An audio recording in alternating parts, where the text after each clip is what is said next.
which are the relevant clients in the sport, to at least come up with the leadership that would be adopted at all levels from the county up to the national level.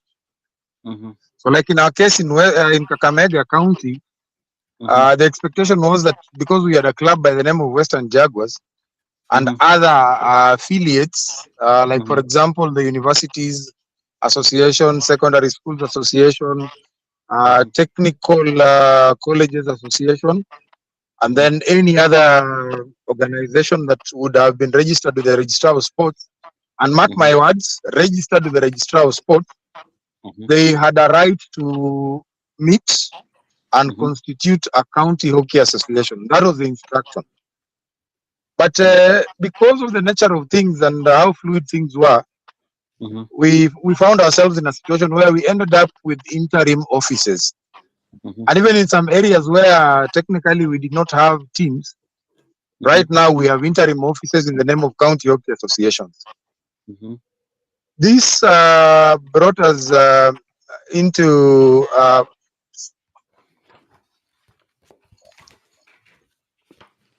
Peter?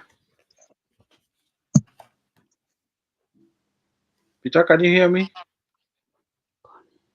Okay, he has dropped. Maureen. Yes. I know you're from Blazers, and so you are under the County Association of Nairobi. Do you know any of their officials? Let me begin from there. Unfortunately, I know of Omanya only because there are times I've encountered him around City Park, and I think he's one guy I've interacted with around there. So this is the only person I know. The rest of them, I'm not so familiar with any of them. Other than the KHU officials, I'm not so conversant with the Nairobi County Association members, which is so unlucky. And how do you even associate with Paul? Do you associate with him as a veteran player, as an Olympian, or just or then you associate with him as a county official? No, I never associate with him as a county official, but as a veteran player. Because there are times he is like, Maureen, come, there are things we need to talk, like as a young player and as an old player, there are things I need to like tell you, like ile tu yenye sasa maybe someone notices your mistakes while you are playing or something, then you sit and talk. But yeah, that's how most of the time I talk to him or I encounter him or something. Yeah. But talking matters to do with the county management and all that, no, rarely. We haven't spoken about that. Yeah. So we just talk on the level of a Olympian or a veteran player and an upcoming or a junior player. Yeah, that's all. Okay. Yeah. Good. Simon, do you know any of the Nairobi County Hockey Association players and any officials? No, I don't. Danko? No, scratch that. Even if you ask me who are the members of KHU executive, the council, I can't tell you all of them because I don't know all of them. So do you know of any apart from Umani?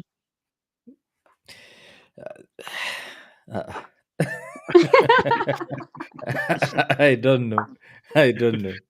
Let me ask Danko. Danko, has every file. So let me ask him if he knows any. the ones I knew left. Oh yeah, the ones you knew left. When I was just trying to understand this CHS and my CHA, I bumped into the photo of the alleged Nairobi County Hockey Association president, Paul Omanyi. I don't know him in person. I've not met him in person. But then there is a time I wanted to know who the officials are, but instead I got a list of potential candidates who wanted to vie. Now, what interested me was that it's only the presidency that had attracted 2 people, but other offices, deputy president as one person. I don't know if he's still the deputy president today. There is a secretary general called Jane Amisi. There was a deputy secretary general called Andrew Osir, Mhm. a treasurer called John Bosco, Mhm. and I think a March secretary called Francis Munyao. Mm. That's the Mm. list I got. But in terms of officials, I only know Paul Omani and I have a photo of him, but I've not Mm. seen him in person. Mm. I need to take you for a Masters League where, but of course, there'll be Nairobi, I think at the end of August. So you can probably meet him. He plays for Impala, he's their goalkeeper. Yeah, I know he's a veteran goalkeeper from my Yeah. research. Mm. That's all I know about him. But Yeah. I'll wish to meet him. Naweza muuliza maswali. But I asked someone on, I think it was Monday, on Magongo's X platform. I asked them, so is are the officials the ones that were voted in? Because Simon, you remember, I think twice or thrice elections were being called for, and none of the people were going there. So I don't know what happened. But then I was told, oh, it looks like there was no election, so people were just asked to hold fort. With all these years, I think it's one of the oldest county associations, which basically has interim officials at the moment. Yeah. And Well, which, here's the question, Jugush. yes. Number one, and I'm sorry you are focusing on Nairobi a lot. Number one, what happened to the officials that were there after the first elections were done with the new dispensation? And of course, the term ended. I think that's why they were calling for fresh elections. What happened after, if the elections were not held, and if they were held and there was no quorum? Because twice or Did thrice they? there was no quorum. Yeah, there was no quorum.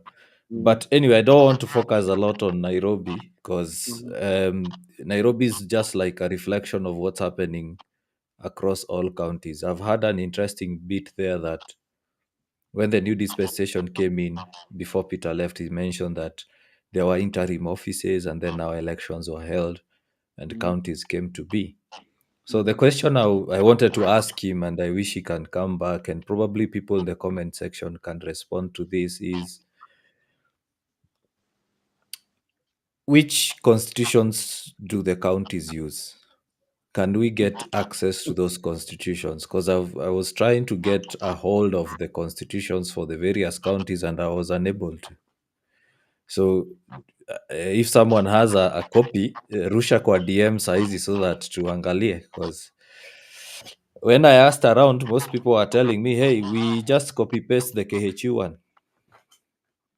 In fact, that's what I wanted to tell you. I wanted to tell you, just pick that KHU one, then strike off anywhere written Kenya Hockey Union and replace with the County Hockey Association, and you'd have every CHA constitution. Yeah. So if that's the case, then how many times has the same constitution, has been violated or been violated? Because Maureen, you are Yes. from Blazers. Yep. Do you have a copy of Nairobi Hockey Association's constitution, or do you? When was the last time Blazers were asked to attend a meeting for the county? We are not speaking about the election, but a call for an AGM.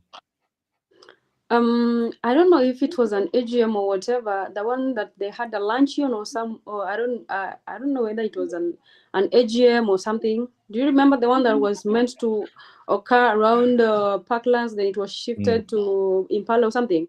Yeah. I think that's the one I've ever heard about, KHU holding an AGM. But other than that, none. I have never heard of any. But at the same time, I haven't encountered, I haven't seen or seen the KHU constitution other than the Blazers constitution. No, I haven't. The KHU one or the Nairobi County one. No, I haven't. Yep. So, Jugush, there is your answer.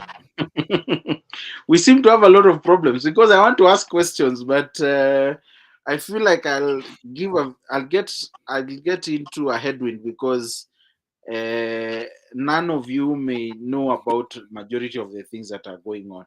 Okay, then let's get out of Nairobi. Which other association you know of any officials, Maureen? Other officials Of other outside, county associations? I think I know of Frank Odayo. Mhm. I think that's the only person I know outside Nairobi. Which county association is that? Is it Migori or something? That's Homa Bay. Homa Homa Bay, Bay. yeah, Homa Bay. Frank Odayo from Homa Bay, yeah.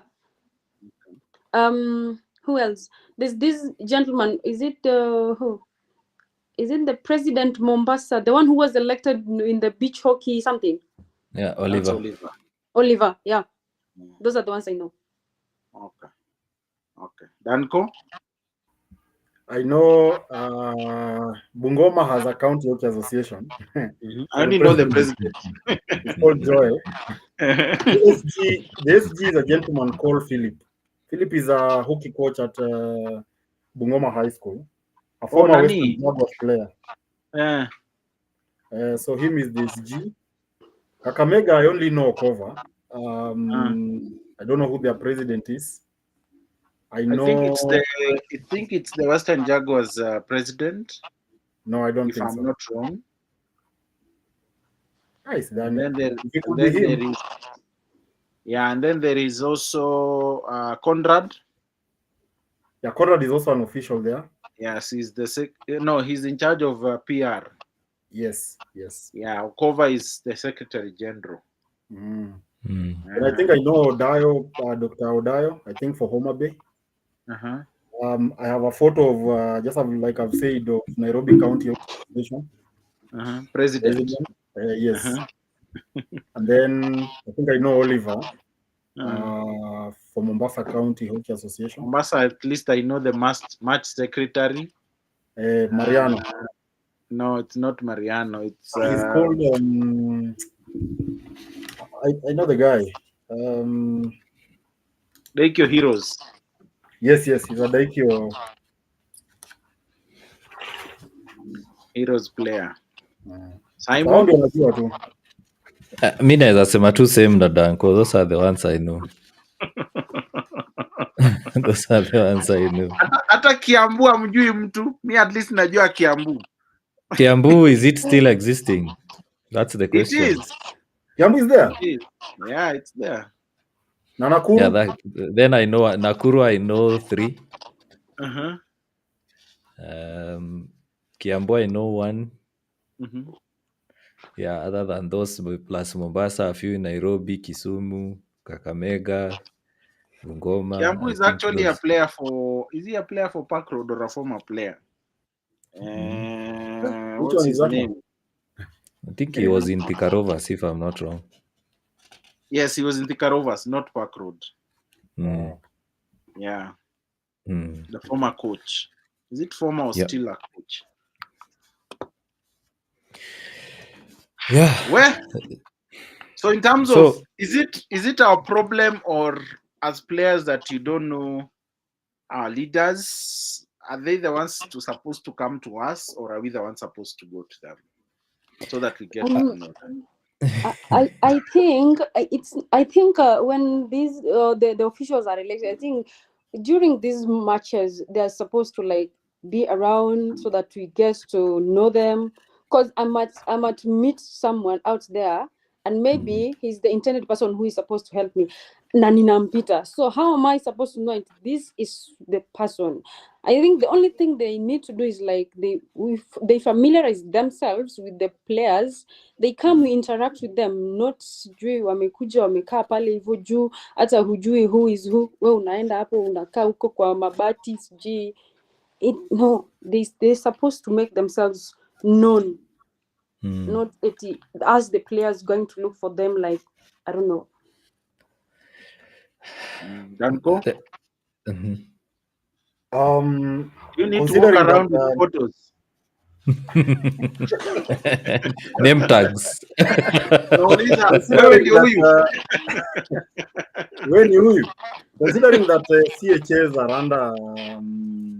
under the Kenya Hockey Union as a national association, I'm strongly convinced that these are people who are working for us, and from where I sit, it is them that should make the initiative of wanting to know which clubs exist under their CHS, who are the officials in those clubs, and then But who they are the should know, because when they're campaigning, they go around those clubs. I want to assume What so. time do they do their campaigns? Where?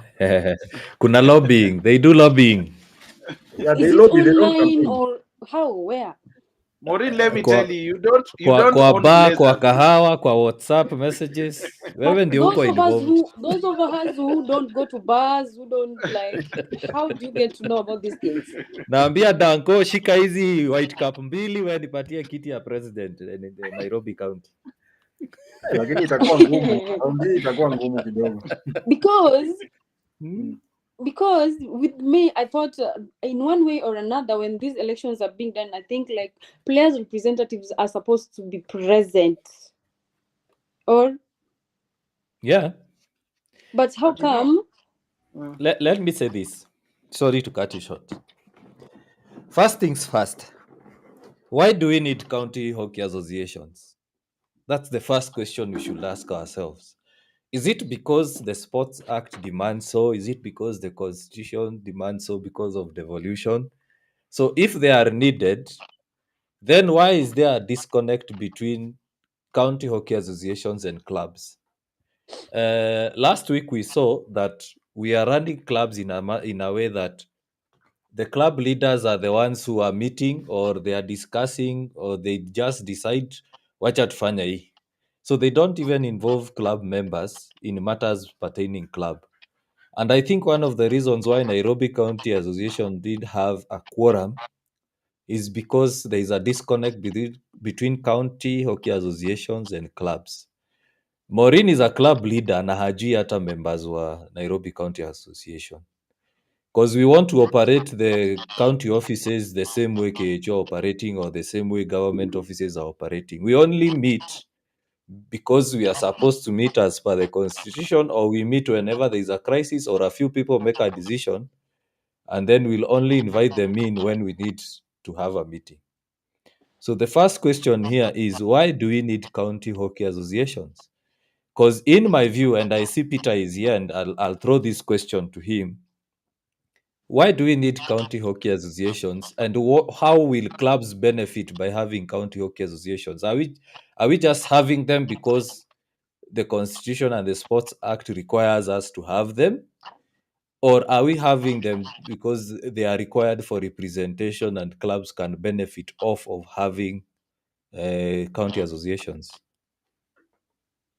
So, Peter, if you can hear me. There's this interesting question that is always asked in society. What came first, the egg or the hen? I don't know whether you guys are getting me. What came first, the egg or the hen? Basically that's what you're trying to establish, or that's what you're seeking to find out. But No, the most important thing here. Sorry, Toshikachiro. I'm not seeking to find out whether the clubs come first or county comes first. My question is, what is the importance of having a county hockey associations? And as is at the moment, are clubs benefiting from having county hockey associations? Let me be blunt with you, Simon. There Sorry, can be clubs, no yeah. county hockey association without a club. It's just that simple. You can't have a county hockey association without a club. It is illegal. It is wrong, because the basic entity of any business in hockey starts at the club level. So if we're having any discussion, first of all, it starts at the club level, then we move to the county hockey association. So anyone who has a county hockey association minus the existence of clubs is telling us a lie. what is the threshold of the clubs that are needed so that we have a county hockey association? Because you can't have one Technically, club. the existence of even a single club within a county can allow for us to have a county hockey association, because it is not only the club. There are other institutions that may not come under the umbrella of the club. Like I mentioned earlier, we have the universities. They don't follow under clubs. We have schools. They don't follow under. They cannot be considered independent entities. Okay, like in Nairobi, you have police. Police definitely falls under government. You don't expect them to go and register again with the registrar of sports. So technically, as it is right now, as we are speaking, a club in existence, then you add all these other affiliates, can allow you to have a county hockey association. But my understanding is, for the journey to start, first of all, there must be some hockey activity, which means that there is an existence of a club. Then you can move to a county hockey association. Now, question. Based on the constitution, I'm assuming that you've adopted the KHU constitution, right? True. And you've made small amendments to that. Is that so? So In now, what sense? if When you talk of amendments, in what sense? you have adopted KHU's constitution, and then you've added clauses that suit your county. Is that correct? Amepotea? Kama amepotea. Yeah, I think we've lost him. So, okay, so this is what I wanted to ask. So if we are saying that a club, at least one club, has to exist for a county association to be there, and is included institutions like universities, secondary schools, and government institution, then it begs the question, under the KHU constitution, which I'm assuming the counties have adopted, are universities will universities be under the County Hockey Association or under KUSA? Because KUSA is a direct member of the KHU Council. I think how will allow that me be? to allow me to play the devil's advocate here and just trying to understand, because even me, I wanted to ask him that question.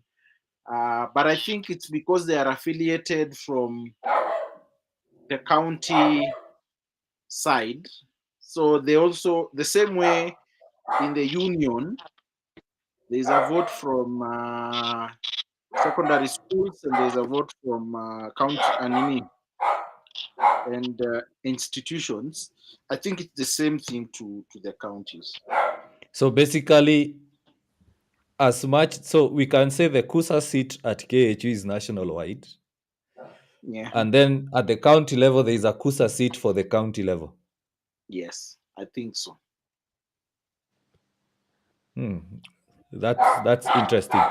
But anyway, you see, what I wanted to understand But from Peter. the thing is, now they don't carry themselves as county associations at the national level because they have a national body. So that's how they carry themselves.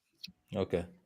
If you look at the structure, of the county hockey associations, I don't think there is an element within. In fact, when I was just trying to find out compliance of which clubs are compliant to the Sports Act, one of the things that I was told is that universities that have hockey teams are not going to register simply because they are under KUSA. I don't know if that was the right position. Yeah. Yeah, you're so correct. You find there is one of the newest entrants I want to assume is Kajiado County Hockey Association. Okay? And the reason why they have Kajiado County Hockey Association, the hockey club there is, I think, a university. I think Masai Mara, if I'm not wrong. So you see, they are not registered. Masai Mara is not in Kajiado. Okay, I don't know which university it is. That is Daystar. What about this other one that is in Rongai? What's his name? Multimedia. Multimedia. Is Multimedia in Nairobi or Multimedia is in Nini? Multimedia, I believe it's in Kajiado. It's in Kajiado. That side where they are is not Nini. Mm-mm. I think. Is that I Nairobi, think. Karen? Is that Nairobi? No, Karen actually, that side of there's a school there. I can't remember the name of that international school. That's like almost where the border is, but I stand corrected. I think Banda Multimedia School. is in Kajiado. Yeah, Banda. I think that's where the border of Nairobi and Kajiado Oh, is, that's but I where it stand ends. corrected. Mm, Okay, then let's assume they're also in Kajiado. yeah. But you see now, they are not registering with the registrar of sport simply because the argument is that they are under KUSA. Mm. You But get the now, point? Danko, there is something that I wanted to get right from Peter or someone who will come to the show and make us understand. Because when you read the constitution of KHU, it says an association is any duly constituted entity that can demonstrate to the union that it organizes, controls, or promotes the sport of hockey in any Mm. county or region as recognized by the government of Kenya. Mhm. And it will be a title subject to the union's approval to become a member of the union. So we hear that for a county to be registered, it has to have members, right? Fine, Mhm. no doubt. But if a county only has one club, how can it demonstrate that it is organizing, controlling, and promoting the sport in the entire county?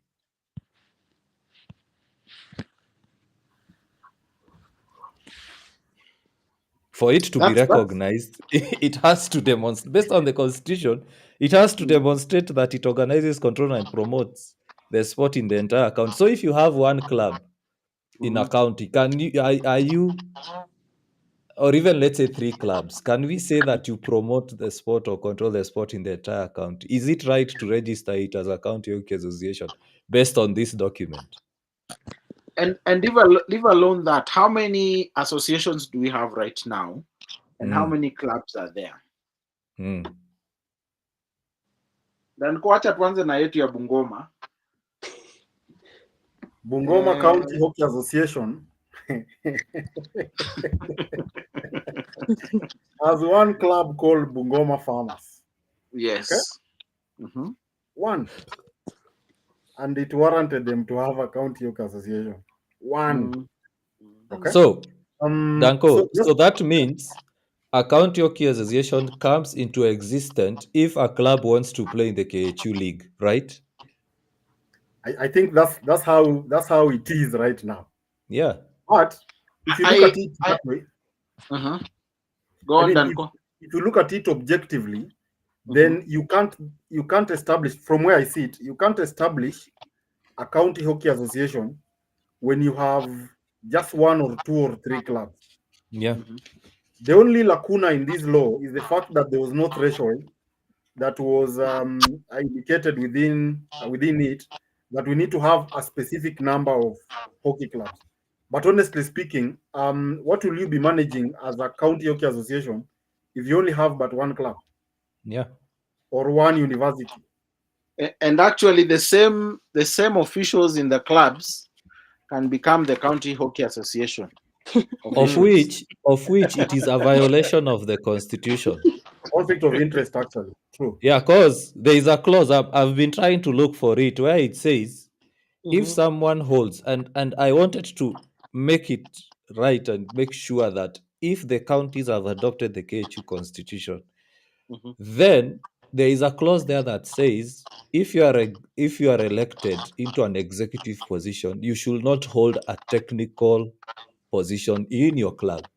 But Yeah, how you should many not even members do play. we have? Sorry? You should not even play, actually. Yeah. So how many clubs, let's say county association members, executive members, and KHU members are still holding position in clubs? How many? There must be very many. There are very many. Yeah. So you look at the entire thing. This is what I'm seeing. I've been analyzing this document for a long time.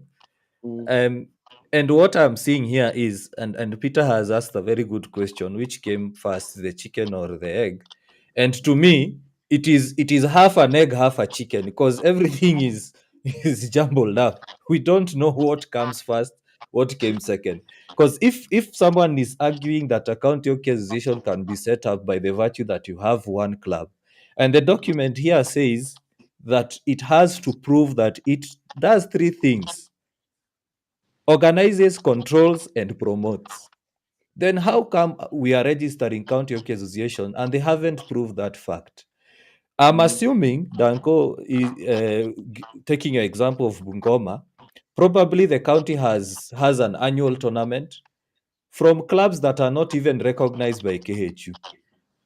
They just have tournaments that are being played. Wanaenda shule fulani, they promote there. Let's say kuna regional games, the county is there. They have a record of evidence showing this is what we've done over the past 1 year or X months, and we are fit to be registered. But using one club so that it plays in the KHU league to say that we are registering a county association, since it is a requirement, then we've been going about the wrong way. But you see, many county associations can say we may not have clubs, but we have institutions like secondary schools and stuff, which play in the county association Nani, Jugush, tournament. Yes. Jugush, I want you to read this document. Uh-huh. There is I nowhere know. where it says Uh-huh. that Uh-huh. they need to have members. It just Mhm. says it organizes, controls, or promotes the sport. That's the Sports Act. I'm going off of this. Mhm. We are not talking about, there is one being recognized as EHA by KHU. That is what I'm discussing. And then there's the other one for Sports Act. Sindio? Mhm. Mhm. So here it says that. So unless you're telling me that the next line is as recognized by the government of Kenya, then the Sports Act comes into play. Then the Sports Act, the last time I asked, it's 10, at least 10. Mhm. Sindio, 10 members. 10 members. So then why is KHU And by recognizing members here, it means clubs. clubs? And Mhm. those clubs need to be affiliated, which means they are recognized by the government of Kenya and they are paying their affiliation fees and they are up to date with compliance and affiliation fees. From what you have just said, in my thinking, secondary schools play a very big role in those county associations. Let me use an example of Bungoma because I've been kind of heavily involved. Before Joel came in, my secondary school teacher in charge of hockey, that is Mrs. Mukangula, I think was the one in charge of that thing. Right, Danko?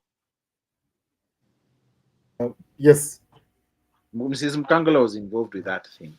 So I think they were using secondary schools that play hockey, and then they bring them on board because Mrs. Mukangula, I think, was there for like 2 or 3 years, and then she left, and then that's when Joel now took over from that.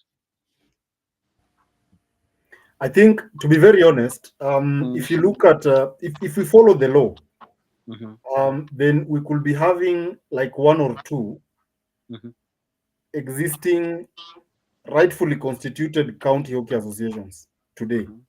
Okay, then it begs the question: why do we have county hockey associations currently being registered without complying to the law? What it basically means is that they are registered for the wrong reasons. And I'm just looking at it this way, that they are struggling to meet the threshold of county hockey associations to be able to run elections. And if you look at county hockey associations today in terms of their existence, functionality, impact to hockey as a sport, aside from one or two, and I might be able to just say Mombasa County Hockey Association, there is no other county hockey association that can demonstrate its existence for the last 8 years in terms of a positive impact they've created in developing and growing hockey as a sport.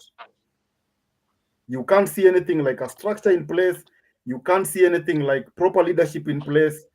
you'll only hear of leaders when KQ wants to have elections. Then post that, wanapotea. Like, how do you explain that I don't know my county hockey president, I don't know my SG, I don't know my treasurer? How? It basically means that they are there for the wrong reasons. Okay? So for me, this is a conversation I've had with Okova, and he can confirm with you. I have had serious problems when CHS duplicate the KHU constitution. Because from where we sit, and from just my basic analysis of the KSU constitution, it has a lot of gaps from leadership to everything. But what is it that CHS are doing? They're just taking that constitution and changing the name so that they can be able to quickly adopt it for registration. If they were serious, what they would have done is wangekaa chini with a legal mind, look at what are the aspirations of FIH as a world governing body in terms of its proposal with regards to its strategies to hockey development, come down to what African Hockey Federation looks at. Unfortunately, KHU has none. Then down, they develop now their own. That way, it will inform how they structure their county hockey constitutions. But as it sits, you find there is a deputy treasurer in Kakamega County Hockey Association, Bungoma County Hockey Association. You ask them, what is your job? They can't really understand what their role is. So I think Wall is established with all the wrong reasons.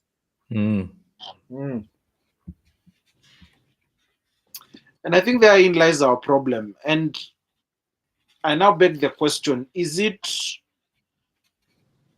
and we're not supposed to talk about this today, but we have to kind of talk about it. Is it now the National Association that is causing all these problems, or is it those involved in the counties that are having these issues?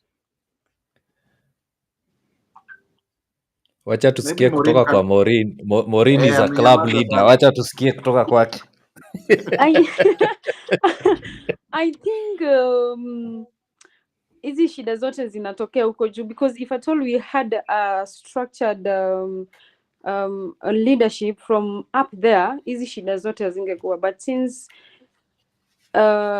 kumekuwa na loopholes from the management up there, that's why it has triggered from up ikishuka hadi chini. That's why even venye Danko amesema the county hockey association members, some of them don't know about their roles. They haven't been educated, or they haven't been sat down to be told this is how this is supposed to be done. These are our constitution. This is what you need to do. This how you're supposed to run this particular association. So if at all we had a structure from the top, because even let's give an example with a house. If the father and the mother, who are the parents, are not strict or are not giving their kids the needed like, let me say, discipline, then unaona the roots za watoi pia zinaenda hazikai strong, right? Yeah. So if at all wale wenye wako pale juu wangekuwa wanapeana what is needed huku chini, I think hatungekuwa na shida ya the members in the lower associations not having or not knowing what they are meant to do at what time. Yeah. I totally agree with Maureen. I'll read clause 34 of the KHU Constitution. It says all associations will forward a copy of their constitution and any amendments thereto to the union for approval. Should such constitutions or amendments not receive the approval of the council, the SG will return it return it or them to the secretary of the association concerned for such amendment as required to enable it to receive approval from the council. So that tells you that KHU have the mandate to make sure that counties are running efficiently and effectively. Because remember, they are taking this constitution, they are vetting it. If it's not okay, they return it back to the club. Oh, sorry, to the county association. Mm. So that shows that KHU are the ones to set the tone, to set the standard, Mhm. to say that yes, mnataka kuwa registered, but your documents are not right. For example, your registration is not up to date. You have not paid your affiliation fees for the last 6 years or the last 4 years. Your constitution, it is not well written. Go back and do all those things. So the CHAs are a liaison between the clubs pale mashinani or the secondary schools or whoever to the KHU. Because when KHU are registered or when they were set up, they were supposed to represent the entire country. But now the devolution has made it easier for KHU to reach the clubs pale chini. So it is their job to make sure that the counties are well formed and are doing well. And I'll give an example. One of the ways KHU can make sure of that. So, for example, if Nairobi County Hockey Associations have had those issues with elections, not holding AGMs, nini, KHU have the power to say all clubs affiliated to Nairobi Hockey won't play the league until this is sorted out. That's a good example of setting the tone right. Or they can send an email to the counties, say, we've given you enough time to be compliant with the Sports Act. No, your club will be banned, your players will be banned from any hockey activity until the registration and compliance is done. So it starts from the top. At the same time, it's a push needs to come from the bottom. Like clubs can say we are compliant, but we're not seeing you representing us. I think for me it's a case of the hen and the chicken again, and the chicken and the egg The egg. again, because hizi county associations ndio zimewapea ofisi pale juu, so unawezaje kuja tena uanze kutu nini? Or what you mean is that we are managing all these affairs, so this is what we are telling you to do. You see, Njugush, we are treating these offices as if they are, how will I put them? It's like a private entity. You've been elected to go do your job. Mhm. If we've given you the job of being the president, it is you to take the constitution, to take the requirements, and make sure they are being followed to law. I mean, look at what is happening to Kenya right now. Ruto is facing issues because he's not upholding the standards that we want to be met. It's the same way with the club. If Maureen here cannot manage the club, the players will tell her, hey, tulikupatia hii job run club, tumeona unashindwa, we step aside, tupatie mtu mwingine. It is the core tenets of democracy. But when you get there, do not act as if it's your own private office where you can run the show and say, mimi ndio nilikuweka pale, you can't tell me what to do. You are elected to the county to represent the clubs, and the clubs entrusted your delegation to appoint a national office. So the national office should have an ear to listen to the clubs. And this is what I wanted to say. Right now, we have issues with KHU. Where are the counties in this discussion? Have they gone down to the clubs, called for a special meeting and say, based on the players we are seeing, tunaona kuna kelele mingi. Are there any issues that you like us to address so that we can forward them to KHU? The CHAs are not there. So let's not act as if you are elected there and it's your private office. Just on whatever Saimo you've said that it's the county association members to tell the Kenya Hockey Union members that we gave you the office to run, but at the same time, do you think they have their voice, or do you think they can go and face the members there and talk their minds out? Do you think they can do that? Jugush, allow me to reveal why they can't. Nikiabductiwa mkuje mniokoe. Do they know where you stay really? I invite them to come. This is what I'll say. Kuna kitu inaitwa politics, and there is a lot of politics at play, and the politics at play is not involving cash. One way the politics is being involved or at play is to do with, I gave you this, you owe me one. Let's say I tell Danco, nilikuwekea full tank kwenda Betitioni, you owe me one. Then later I come and tell Danco, you remember ulikuwa umekwama nikakusaidia, this time ni kuamue. Anarudisha mkono. Yes, so that's one way the politics is being played. The second way is, I have that on you. That's why some people out there online will never speak against KHU or counties. Because wako like sema ngwe. Niko na USB hapa and upload online. The same way you see in movies. So that's how it operates. So there is a lot of politics there. And we need to come to a point where even the people at CHA can say, look, we've been elected and appointed by our clubs to represent them. And I feel that I'm not in right standing, or I'm not someone of integrity to continue representing by CHA. So let me step aside, mtu mwingine mwenye ako sawa ingie. Yeah, because even if we look at the council, the highest number of representation is by CHS. But they can't do anything kwa sababu ya coercion, favors, string attached.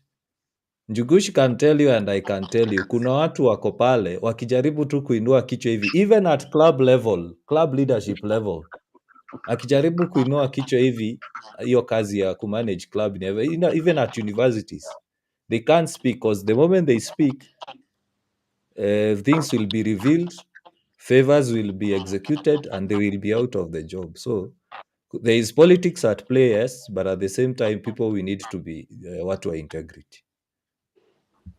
I think that's where the question of integrity seriously needs to come into play. And I think just from what you said, Simon, it's clear that CHS are purely just conduits for elections. There is nothing that those CHS are doing aside from Mombasa. I admire how Mombasa do their things. I'm yet to see value addition and propositions by CHS down to clubs. It's interesting. I've always posed the question: how come CHS cannot operate as autonomous entities, that they have to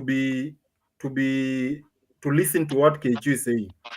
Something like registration fees. From where I see it, if we go by law, that should be within the space of CHS to make sure that clubs are registering for the leagues. But when it's registration, KHU is bypassing CHS and making communication to the clubs. Now, okay? allow me to set the the kabarabara straight there. And ni vizuri Peter ameingia. And it's one of the questions I asked. You remember I asked, how are clubs benefiting with CHS? You see, Danko, the league is organized by KHU, not CHS. India. So KHU will have to directly contact the clubs so that they gain registration fee to play the KHU league. So the main activity in Kenya in terms of hockey is the hockey league. But the 1 or 2 or 3 events that are organized in counties, the tournaments. And I think those tournaments, as you've mentioned, they are still at the mercies of KHU. They can decide to say, we won't have that tournament this year.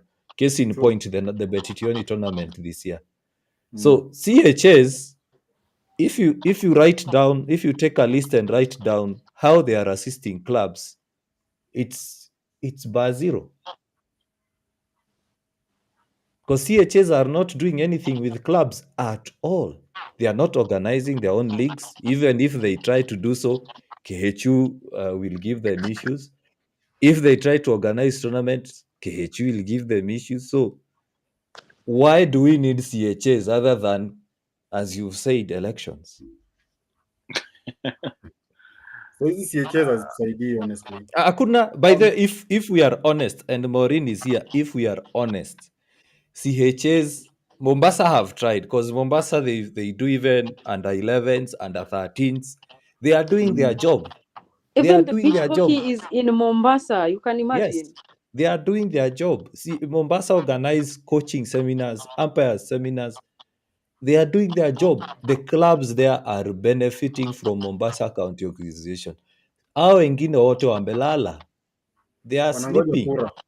Yes, because one of the things, and I threw this to some of the county officials that I met at City Park, and I think Peter I left, but Jaco was there, or Mariano was there when he was still an official, and I asked them, we already know that most clubs struggle to pay KHU league fees. Have you made a proposal to have a county league?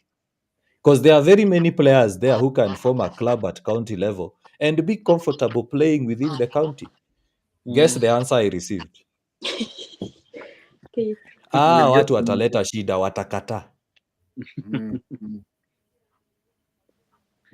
Peter is back. So Peter Peter, anahepa. let me ask you a question Huyu as a county. Simon ananifanya ninachoka.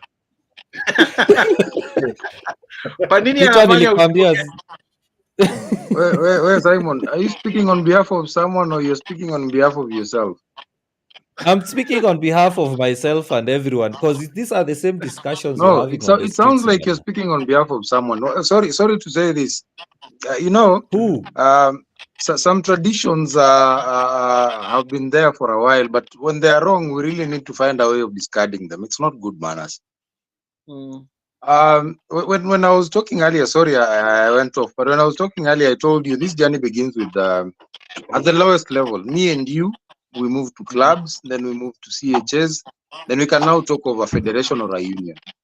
But you see, this thing was subverted, and it's not because of our own making, but it's because of the situation that we are in. And unfortunately, our situation, it's like we never learned the trade right from the white man.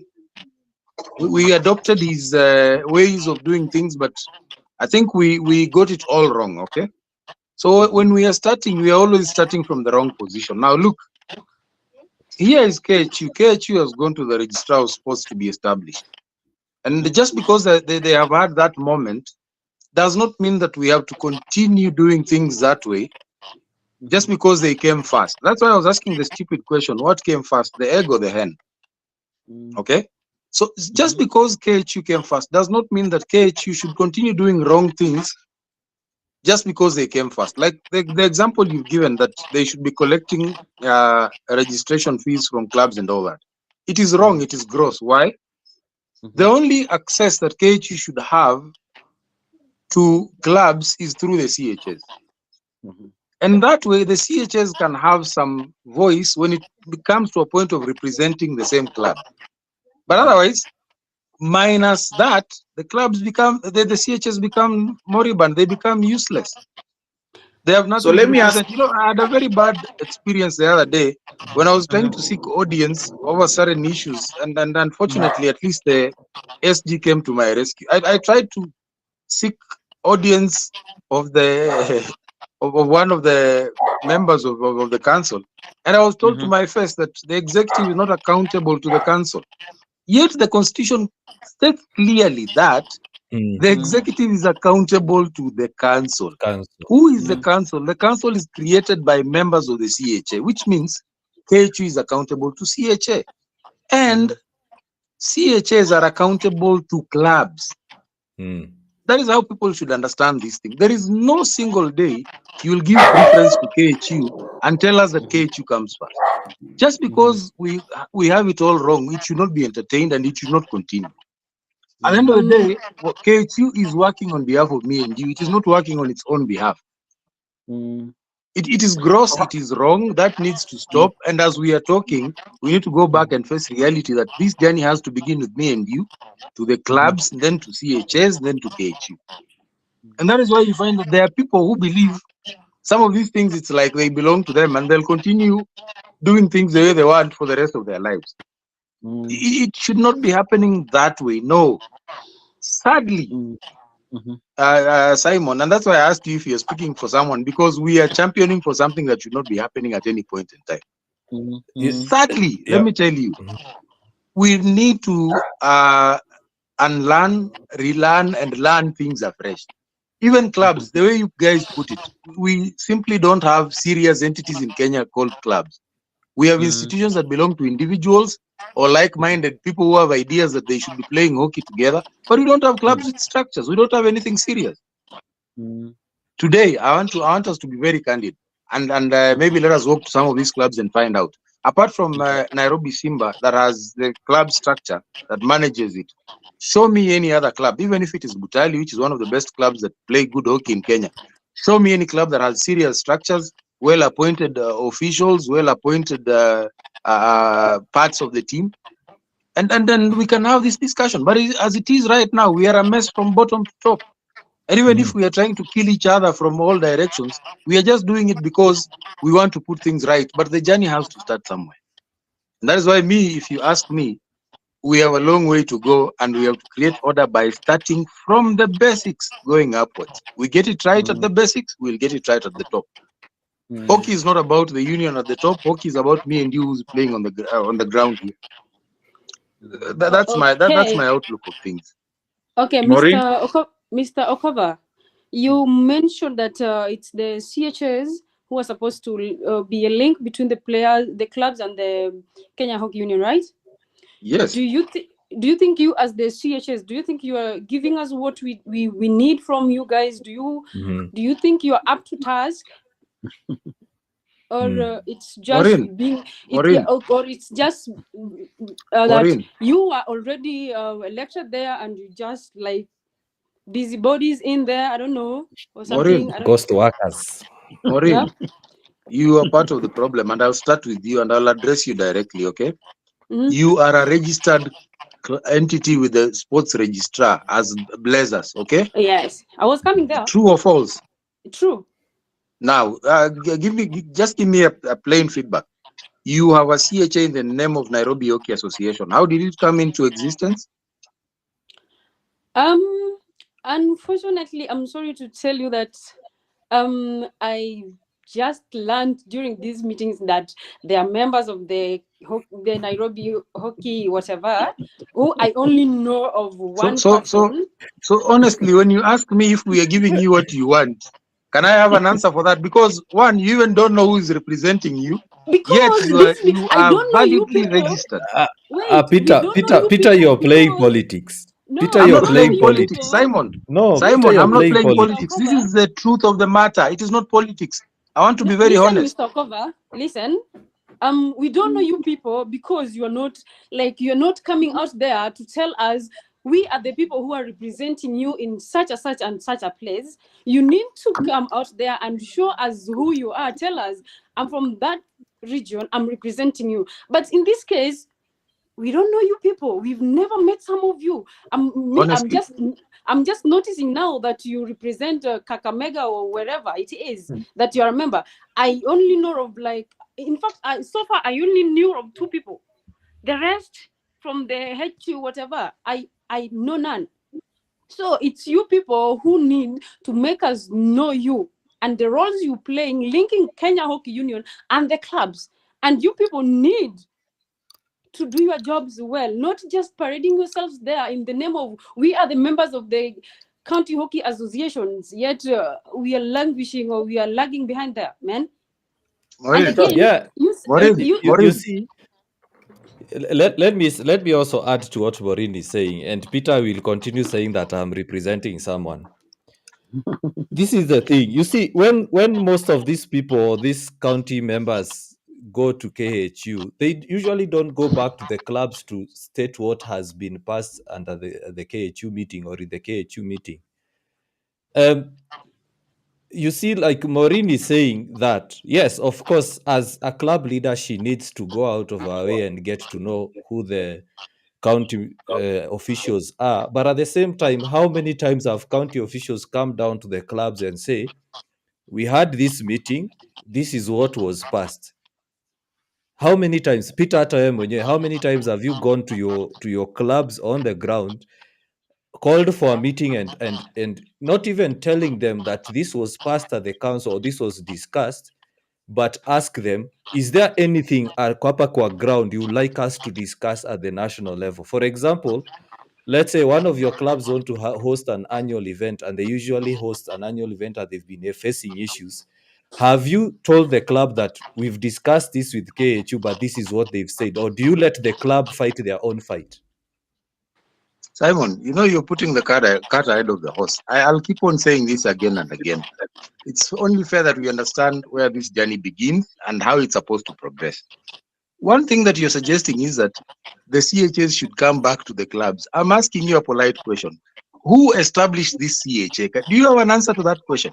Because if Maureen is registered and she does not know the existence of Nairobi Hockey Association, it means then that CHA should not be in existence in the first place. It is a wrong entity, because who are they representing if it is not Maureen? I don't know whether you're getting my point. I'm getting your point. If someone is self-appointed, what responsibility do they have coming back to report to Maureen when they clearly know there is no relationship between them and Maureen? And this is one of the things that we need to get right. Then they don't need to be in those offices if at all they can't. And then that is what I'm saying in black and white. You cannot have such institutions for as long as they are not well instituted. The whole process is wrong. So one thing we agree is that the CHAs currently existent are just a name. That is the plain truth. Most of these institutions are interim. They were just set up to establish the process. But now we need to go back and face reality. And that is why even as CHAs right now in the council, we've been instructed, for you to exist, you need to have clubs within your county. Go get them registered. Okay? Now, once you have them registered, you are expected to have elections, which means it is starting right from the club, and you'll pick people who are part and parcel of that club to come to the CHA to become members, and now will represent you at the next level. But as it is right now, let me tell you, Simon, hata mimi ukinisumbua ukianza kuniambia, oh, I'm supposed to talk to Jaguars. I talk to Jaguars because I'm directly linked to Jaguars. I talk to Blue Pirates because I have an association with them, because we train on the same ground. There's that link. But I cannot represent them wholesomely, because I understand clearly that there's no line that establishes that path from the word go. And if we make this right, if we put this right, we will not have the questions we are asking, because we will be representing the correct situation. But saizi, kwa sababu mimi nilicheza hockey na nilikuwa najulikana Western, I was given that mandate, go set up the CHA in Western, interim, then we will now encourage the clubs to come up, okay? Then they will have elections, then they will go through that process, and finally we will have things in order. But that is not happening. Saizi mimi nikiingia kwa CHA, just because niko hapo, see, I get the comfort of the council, na ninanyamaza. Okay. Peter, what do you think about Mombasa County Hockey Association and how they are doing their things? One, and then two, aside from the wrong existence of CHAs in terms of where we failed from the onset, the current leadership of the CHAs, from a strategic plan and hockey growth development point of view, what do you think they need to do? Because from where I see it, we can't continue saying that we were wrongly established or those kind of things. It is all about what kind of value do we want to add to hockey as a sport, despite being wrongfully constituted from the word go. Because out of this mess, I find Mombasa County Hockey Association to be doing very well, at least from where I see it. So what do you think about them? And then strategically, from a CHA point of view, what do you think CHAs need to do to just grow the sport? Mombasa is at another level, Duncan, and Mombasa has had an advantage, I think, by virtue of the number of people interested in the sport in the region, and under the simple fact that they have volunteered, they have sacrificed to go in that direction. And I think this is somewhere where we need to benchmark heavily. We really need to learn from Mombasa, borrow a leaf. I think Mombasa is the second biggest county in terms of clubs in Kenya, after Nairobi. And by the way, it's unfortunate that Nairobi is suffering or going through what they are going through. But Mombasa has done exceptionally well. Mombasa is growing by the day. Mombasa is conducting officiating clinics. Mombasa is conducting coaching clinics. And Oliver is doing a thorough job. Currently, he's been, I think, appointed to the panel International of beach hockey. Okay. Mm, So, and then I think they have woven the act together to the level that breaking into them is not easy. But they still are suffering some of the challenges that we are suffering. Technically, most of the clubs in Mombasa, in fact, not if not all of them, they are not compliant to the Sports Act. If you investigate and check, and currently I'm sure they are working towards it. Just the same way, like all the other CHAs, we would really want to borrow a leaf from them. We are also coming down to ensure that we get our clubs registered. Okay, then we can now move from being interim and have real-time elections, have representatives from clubs coming on board. Now, another thing that I need to point out, Duncan, sports is rocket science. Let me use that line. Why? You can't wake up one morning just because you played hockey and you walk into this space and imagine that you are now going to run the show and do things to a level that is expected. By the way, it's an art, it's a science, it's management. It requires one to go to school to learn how to work with things, and you'll find that we will have the correct structures in place. We'll have the right things working. Simon was talking the other day about the way Twinkle manages their social media activities, and he said that at some point he was disappointed that whatever they were putting out here is not what is expected of them. I learned something. I learned something from the same, that you cannot have any Tom, Dick, and Harry just come on board and purport to be handling your or doing your business in that front. Maybe you require somebody from the media sector to come on board and do that management thing. For us in CHS, then therefore we are forced to maybe scout around, maybe go ahead and take certain lessons in terms of managing county hockey associations. Maybe we need some level of capacity building. Otherwise, mine is just simple. Because I played hockey and I'm seeing a hockey activity running, maybe I can host a tournament or two. I really don't see the need of expanding the scope. But this is a sport. You require to reach out to sponsors, the way you keep on talking about it, Duncan. You require to reach out to grow the fan base. How are you going to do all these things without the knowledge? And that is one of the things that basically in sports today, it is lacking. So we are not going to run CHS minus the knowledge unless we build capacity and teach our people a way forward through it. I still say the same thing. We did not learn the correct thing from the white man. We only picked up the sport, the playing aspect, maybe part of it, but we have not understood the in-depth of this situation. And we really need to go back and study the whole process. If we go at it in that direction, maybe we will get it right. What I will add on to there, Peter, I'll say this, that when you look at Kenya when we were performing well in the 80s and 90s, things were the same worldwide. What we have done as a country is not adopt the new ways.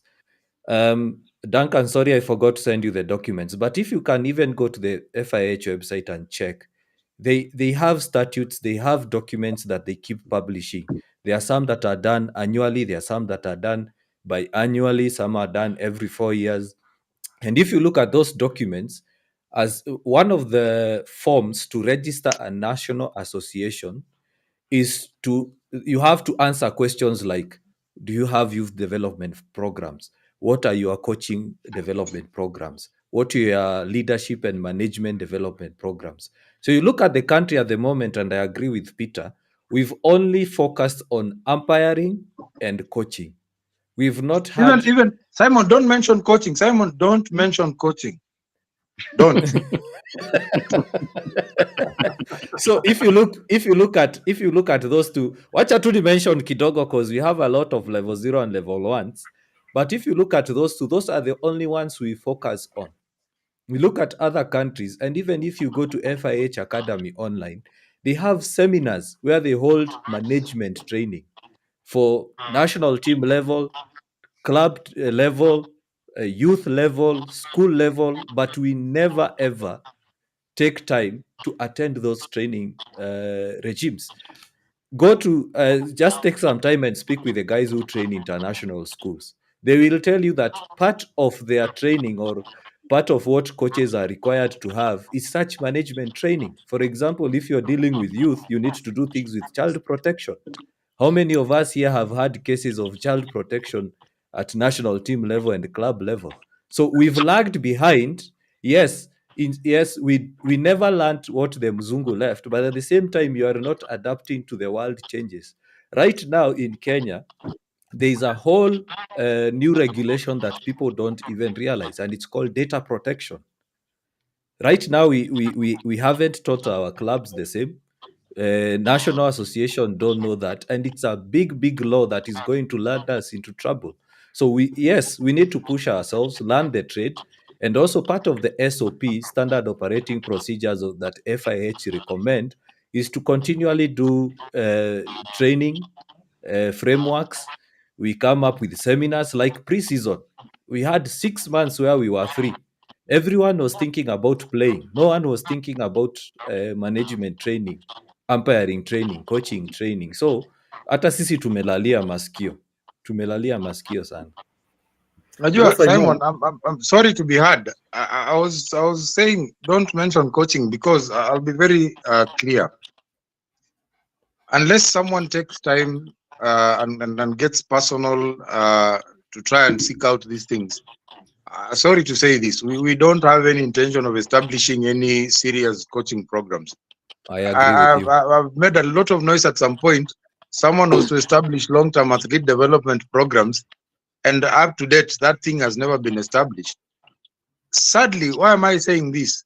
KHU has run, courtesy of KHU, it has run umpiring clinics countrywide, or rather in some sections of the country.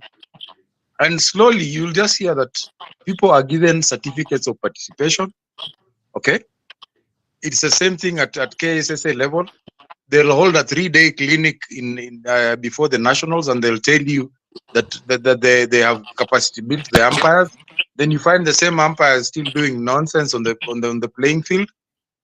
That is not what is expected. Let's just understand that if it is an officiating course, if it's umpiring, it has a period of time that one has to go through. It has the practical aspect. You need to keep yourself abreast. You cannot assume that you have trained an umpire today, they officiate for a week at the nationals, then go and stay idle for the rest of the year, and then come back again in 2025 and be at the same level. That person will have retrogressed. They will not be up to speed. So we are just way off the mark. We are not anywhere near doing the right thing. The document you're talking about is an appraisal document, by the way. And it's a plus document that every person needs to have a look at every level. Not only at the national level, even at the county hockey association level, even at club level. These are questions we need to ask ourselves. And if we go in that direction and we are willing to learn, we are willing to take classes, or either way, even if it is online, even if it's not physical and that stuff, we will be able to create a difference.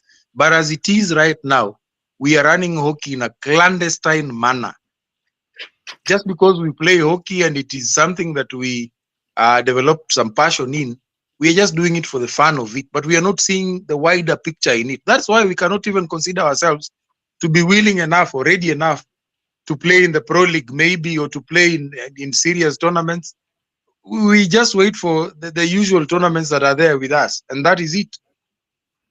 Okay. True. We really need to expand our scope. We are limited. We are excited by very little things. The way you said, everyone is asking, when is the league starting? But I ask a very simple question. I'm playing a one-way league this particular season. Of what benefit is it? Does it give me enough exposure in terms of playing time so that I can compete at elite level with other players? And I like the engagement, by the way, and I believe at other levels, even at us at the union, we don't need to get scared, because someone will say, maybe Peter is targeting us or he's talking about us. No, the issue here is, let's be open-minded. I can learn from you, you can learn from me. So if they're willing to listen, well and good. It can help all of us grow, because hockey is a very small sport. We are not at the levels where we can say, I'll want to throw Simon out or Duncan out. We need each other. Because at the same level, you discover that maybe Simon here is the one running a club in Kiambu. Duncan runs his entity in Kimilili known as Kimilili Panthers. Okay. Njuguna here runs Bungoma Farmers in Bungoma. So if I throw out Njuguna, what is left? There's nothing left. So we really need to put our heads together and get to a level where we can talk. Agree to disagree. Fight and fight, but at the end of the day, we put things on the table and get things right. That is my thing. Kuna watu wanasema we are not bonging. This is my contribution as to why I feel we are not growing as a sport. Peter, I'll be very honest with you. Reason why Maureen doesn't know the Nairobi County Hockey Association officials is purely because there's interference from Kenya Hockey Union. Simply because the officials that have been put there are election puppets from where I sit. Okay? These are people who don't know what this hockey needs. These are people who have no aspiration to grow the sport at whatever point. I've taken time to look at a couple of strategic plans that clubs and CHS have presented. From where I sit, I strongly believe that we must realign our plans on the basis of what FIH are saying, on the basis of what African Hockey Federation are saying, from all aspects, from player development, coaching development, umpiring development. It is saddening that if you take time and look at what county hockey associations have as strategic plans, there is nothing that is going to move the sports from where we sit today. So in as much as we might want to have the conversation, if you want to look at it from a growth perspective, we have failed from a strategic plan point of view. If you ask the CHS today, what are your short-term strategic plans? Trust me, Peter, they'll not tell you. If you ask them, what are your 5-year plans? They'll not tell you. Even from umpire development to coach development to player development, they literally have none. Okay? So, I think we fail at that point where we don't have a direction of where we are going as a sport, and you are not borrowing significantly from what is proposed from the top level of the sport. Otherwise, why should we have a CHA and we don't have a strategic plan, for example? Tunaenda wapi? We are only now left to vote. Okay? That's when you'll know officials on year 4 of election, ndio unajua huyu anakuanga official wa county hockey association. Okay?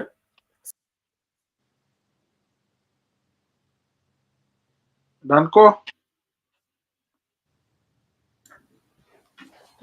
Kama amepotea.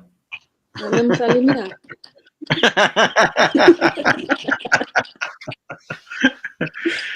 Well, I feel like we need to end this because if we continue, we're going to risk repeating ourselves a lot. And I hope Peter can come back so that we just conclude. But let me begin with Maureen. What kind of hockey association would you like to see right now? And as a player, I think the kind of an association I would love to come across is a body that's ready to listen to the players, despite the level, the club. It's an association that is not supposed to discriminate. Who is this? Where does this person come from? Wherever. An association which is ready to run day and night doing what the players need to have. Let's now give an example of the playing ground. We have none. Other than the Maram, there is none. Just an example. You want to tell me that I want to go to a serious tournament in the next 3 or 4 months, and we don't have a playing ground. Do you think we are going to give results? Maybe no. We won't have results, right? I expect a body that is ready to chip in. for the sake of the players. Mm. Yeah, Mm. a body You, that is ready to go to any level just to make sure the players are comfortable in whichever way. No one is like, I like this, I like that. Like, the players are supposed to be comfortable in whichever way. Not only the players, the national team players, but any other player who, like, tables a cry or something is supposed to be like handled in an amicable manner.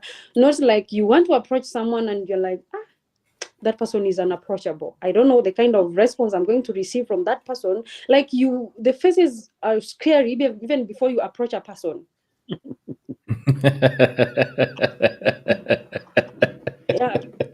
So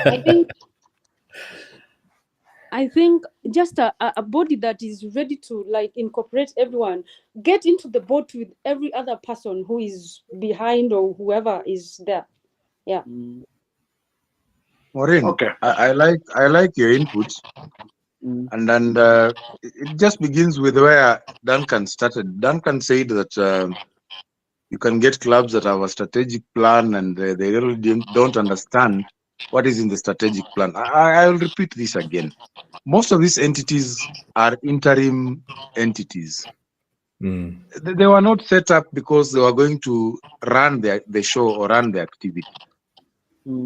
Let's reinvent this process and let's come to terms. It's about what we want. And I like the way you're putting it. You want a body, you want a body. It is us to create that body.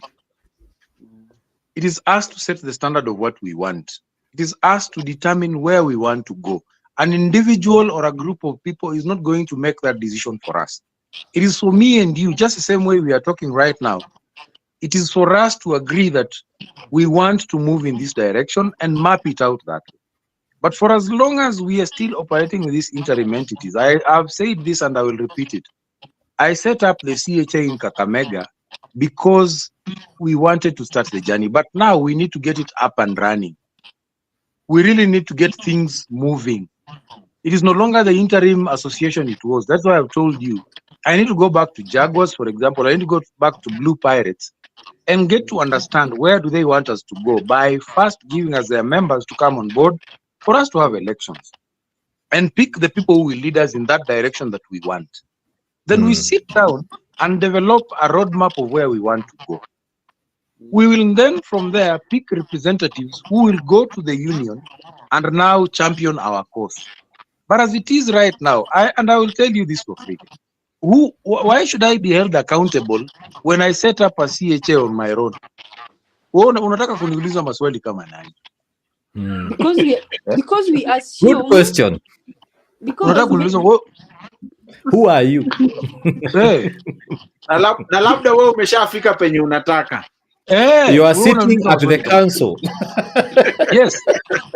Bwana, unajua, this is the arrogance we are experiencing with our current government.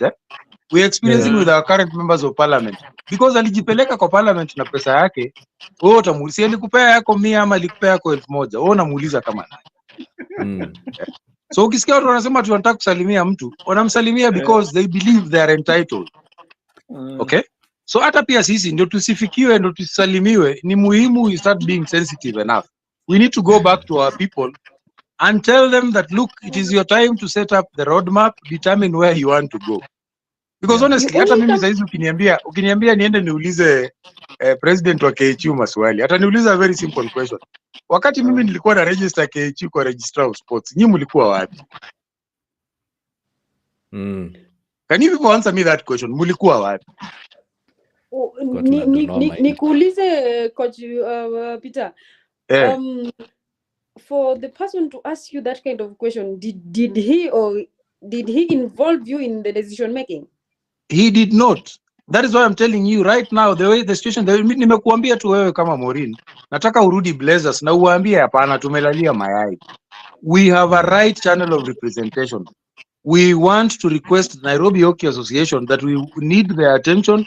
We want fresh elections to elect members of the CHA because we are entitled. It is our right. Na unajua ni nyinyi na wazalendo, you are letting us down. Hizi clubs zingine zote kina Danko Park Road waende wa register. so that they also come to the table and speak. And I like the way things are turning around. Watu wachangamke, watu waulize maswali, watu wafanye the correct thing. Yes. Tusiongee tu kutoka kwa fence. Let's come on the table and ask questions and talk from the table. So mimi utaniuliza hizi maswali, but wewe kumbuka kuna interim CHA hapo Nairobi, inafaa udeal nayo haraka sana. Sijui kama naongea mbaya, maybe naongea mbaya. Peter, unaongea ukweli kabisa. Uko sawa kabisa. Uko sawa kabisa. That is why nilikwambia Simon, unajua ukisema ati KHU, you see someone is there, yes, okay? They did the donkey work, they did everything.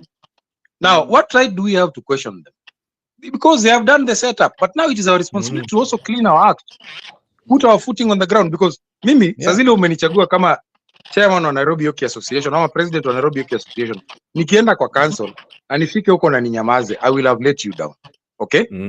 But nikifika kwa council na niseme mimi nimetoka Nairobi Hockey na nimetoka Blazers na niliongelesha Okushe akaniambia kuna watu hapa kwa union hawaongeleki, hawaambiliki. It is important that we change tact and start being sensitive to the needs of our players. They'll have to listen because I'm there by right. Yeah. But nikimake post yangu kwa social media huko niseme amuni handle poa, mimi ni neisea, at the end of the day utaendelea kuwa neisea boss. Hata sisi hata mimi na Njugush tuliingizwa hiyo category the other day. Sawa, because mtu wako entitled, yeye anaona yeye alitengeneza hii setup ni yake, wewe ulichangia wapi? So me I'm insisting to save the situation. Let's put our act together. Peter, this is my question. Sawa, mtu alitengeneza setup. The setup, is it a public entity? Is it a private entity? You see, the challenge. It's a public entity. Today, so if it's a public entity, then someone should be answerable. And someone should answer the questions. Okay, yeye ndiye aliset up sawa, yeye ndiye alikimbia ku register. Yes. We know, by the way, and to be very honest, if you also just run to register an entity, you definitely have interests. Let's be very honest with each other. Ati umekimbia Peter wewe sasa hizi umeenda ku register Kakamega County Hockey Association. You have interests. Okay? But the moment you're in that office, in as much as when you register, it stops being your personal property. And when questions are asked from where I sit, you must be able to answer to them. You've rightfully said that the best approach is we answer them, we ask the questions when we are within, as we've complied to the courts. That I agree with you completely. But sasa kusema ati wewe ndio uliregister na tukuulize maswali, hapo ni noma. So the questions will Danko. Yes sir. Mimi sijasema hatufai kuuliza maswali. Wacha nikwambie hata mimi saa hizi have a problem. Ukikuja kwa KHU kwa council mali tuko na wall, mimi wasinyamazi, mimi uuliza maswali yangu because I believe I'm representing Kakamega and I have to ask questions. I've just given you the mindset of that person who is there. Nimekupatia tu mindset ya huyo mtu na entitlement yenye yako nayo by virtue that he ali set up your environment. The only thing that I'm challenging you is that now you as a person create a situation whereby mimi sasa ukiniuliza hiyo swali I will not be having that false sense of entitlement ya kwamba mimi ndo nilitengeneza hiki kitu. And that is why I'm telling you right now some of us are feeling lonely because tuko pale tukiuliza swali ninaonekana ni kama niko peke yangu, unaona? So mtu anaweza ni target labda, but unajua tukiwa wengi, for example if we are 4, 5, 6, 10 CHS na tunauliza mtu ataona hawa watu ni wengi bana, inabidi ni deal now. But I use that line for you just to understand that this person has that sense of entitlement because yeye anaona while he was taking the trouble of doing this, wewe hukukua, which is wrong. It is not the correct situation of affairs. It should not be that way. And for us then therefore, what should we do? Let's put our heads together. Let's come on the table. Wewe kuja kukaa na mimi kwa council next. So that tukiulizana hizi maswali mtu asione huyu jamaa anapiga tu kelele, huyu jamaa ndio huyu ako hapa ana demand what is right. And ask anyone out here, they will tell you. I'm not blowing my trumpet, but ask anyone who is out here. We ask these questions. Sisi watu naweka we keep pressure because yeye ndio huwa ana respond kwa issues kwa council. Hatumufichi na hatunyamazi, tunamuuliza. And as it is right now, we will for as long as bado tuko hapo na hatujatimuliwa ama hatujasalimiwa, tutaendelea kuuliza maswali, hatutanyamaza, and we are encouraging that people should also come out strong and ask these questions because it is our right. Kwani ni ya nani hizi vitu? Ni za nani? Si ni zetu? Yeah. Ni zetu. Sawa sawa. Danko, your last words. Thanks so much, Jugush, for the session. Yani simu yako Jugush. Hapa. I'm looking forward to. I deal with iPhones. I don't deal with.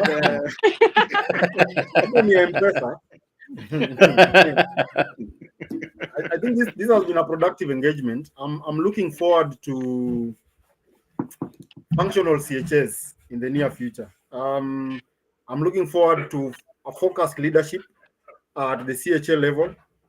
I'm looking forward to a day where we'll have CHS who are not election puppets for the union, but people who can chart a course in terms of player development, umpire development, and coaching development. I'm looking at a people at CHA who will support us grow the sport at the county levels and even at the respective regions that they do work. So that's my aspiration any day. Thanks. Okay. Asante sana. Saimo, wacha nikuweke wewe kwanza alafu niweke Peter. So this is what I will say.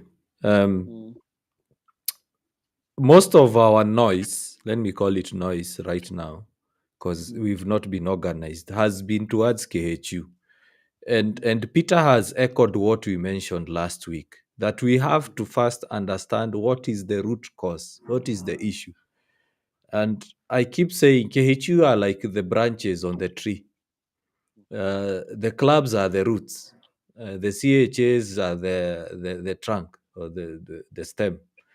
Because we look at the fruits pale juu, I produce fruits mzuri, then we complain that the fruits are not good, but you are not understanding why the tree is not producing good fruit. So the clubs are in shambles. Even the ones we call the most organized are still in shambles. We need proper organization. We need to take our club leaders and managers for training. We need to make sure that everyone is duly registered. If they are associated to a certain CHA, as Peter has said, they are shell. They make sure that the CHAs are functional. So we have to start down there. Then now we can ask questions of the CHA. We can appoint good leaders. And I will say this, as much as we are appointing leaders at CHA or at club level, and you've heard that most of us, we've just picked up and run with it years on end with the same sort of mediocrity. Can we start appointing competent people? So if you are appointing a treasurer at a club, can you appoint someone who has a background in finance, someone who understands revenue collection, income, understands budgeting? Usichukue tu mtu tu yoyote tu huko useme aka kama mtu akaezi iba pesa, wacha tumpatie kazi ya treasurer. No. The same with a CHA. If someone is coming to you and saying they want to become a treasurer at the CHA, do they have a background in finance? If someone wants to be a president, do they have a background in leading a company or an organization? Yes, they have passion, but are they competent enough with their passion?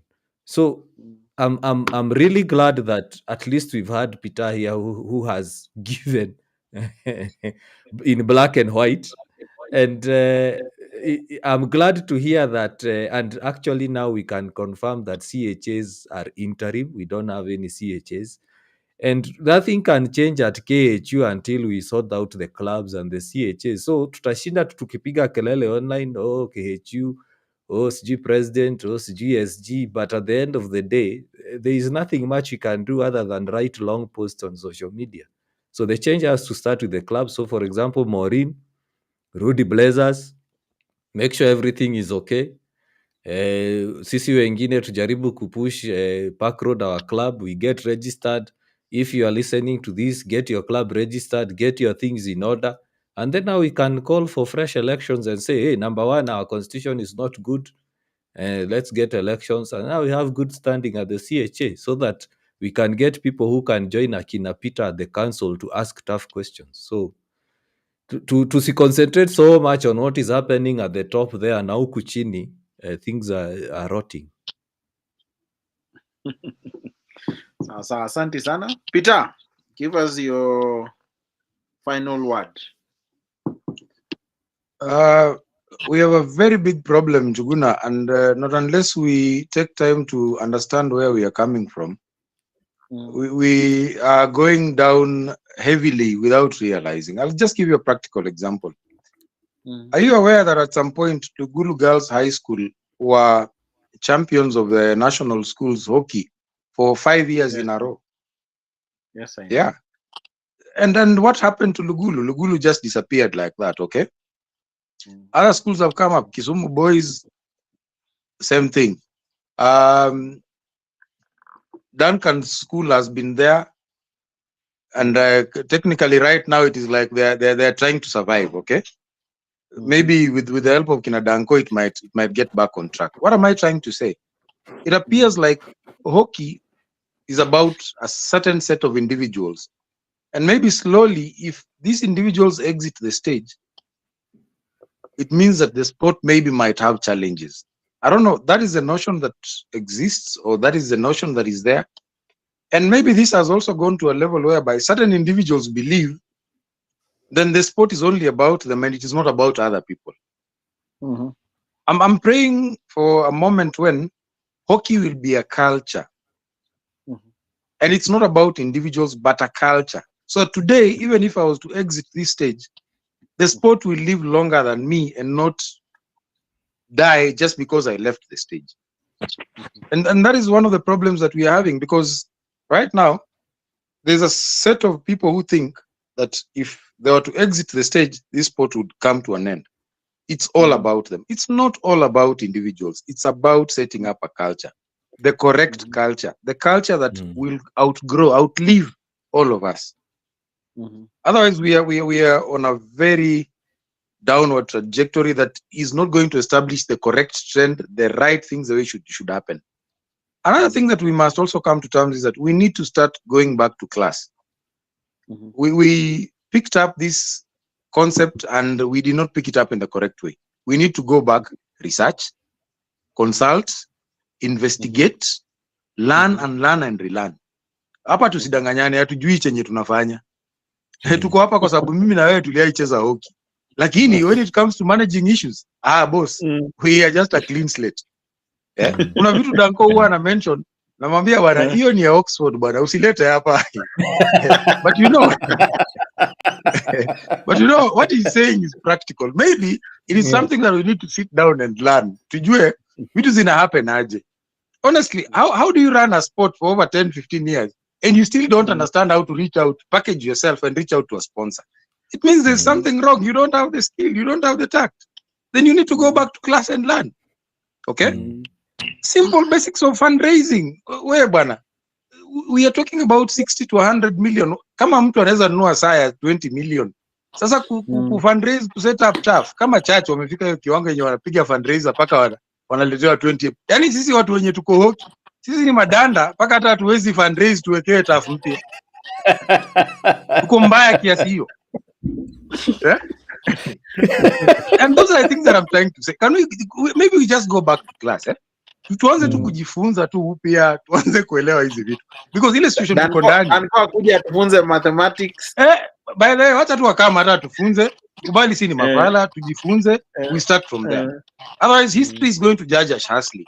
We are the generation that never enjoyed playing hockey on the blue turf. Mimi nimezeeka bara, nimeenda nilicheza kwa ya green, sasa hizi kuna ya blue. Maisha inaendelea ikichange, sisi tuko tu pale pale. Na Malawi wako nao, Kenya hatuna. Na this year pia imechange. This year pia imechange, wametoa ya maji wamerudi to dry turf. Sasa alafu ona hizo changes zote for the last 10 years. We are not willing to even go and ask and say, hey boss, hapa mali imefika, atuelewi hii kitu. Unajua hata class bana, mimi ufunza watoto. Mtu huyo anakuambia mwalimu, hapo umeenda mbio, hebu rudia tafadhali. Ama sijashika. Hii situation yetu sisi ni madanda kiasi hiyo. Tuko mbaya. Mimi, what I can tell you is we should not even be excited, and like you said it, we just need to check ourselves and see what to do about it. Otherwise, mi kulingana na mimi, wacha nirudi kwa ground ni train watoi. Hiyo ndo level mi naelewa. Hata leo nikitimuliwa kwa CHA, by the way, I'll be very comfortable because that is not my place. I cannot say that is where I'm supposed to be. I believe there are even better people who can represent issues better. But mimi kwa vile nilikuja na nika set up shop, watu wengine pia wachukue pia waran nayo, labda wenye watakuwa wameenda shule na wanajua kitu ya kufanya. Mimi nirudi hata nifanyie kwa yangu ile kidogo yenye nimezoea. But as it is right now, tuache kujidai na tuache kujigamba bwana. Tuko mbaya bwana. Tuachie hapo bwana. Yeah, this is allow me to add this on to what Peter is saying. Yeah. You know, if you have an unroadworthy car, it will still go.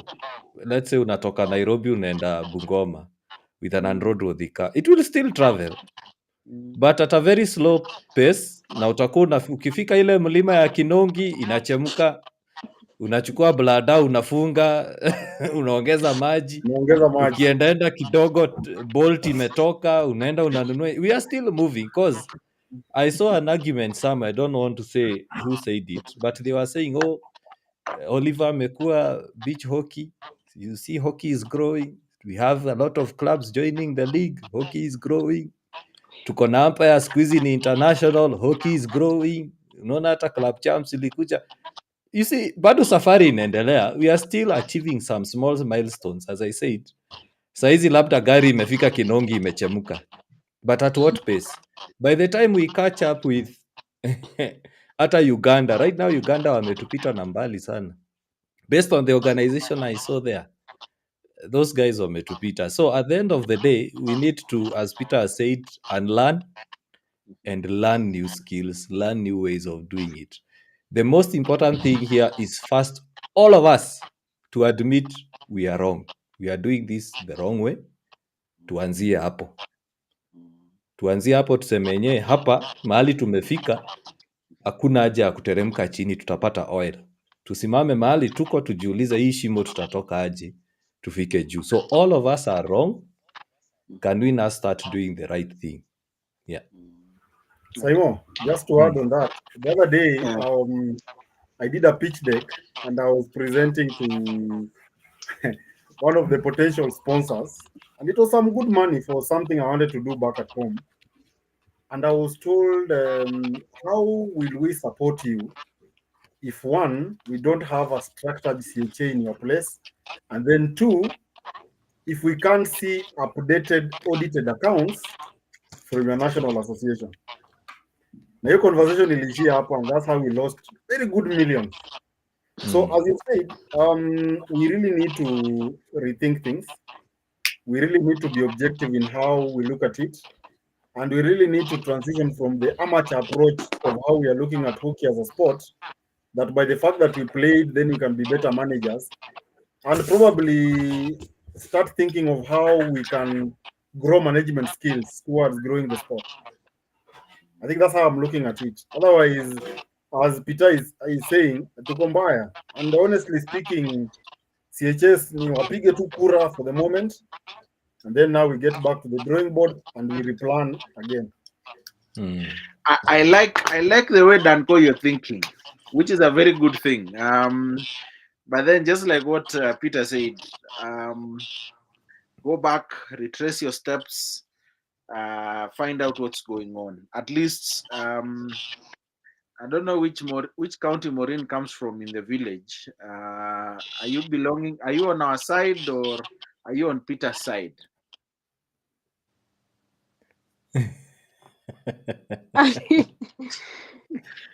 Mimi, the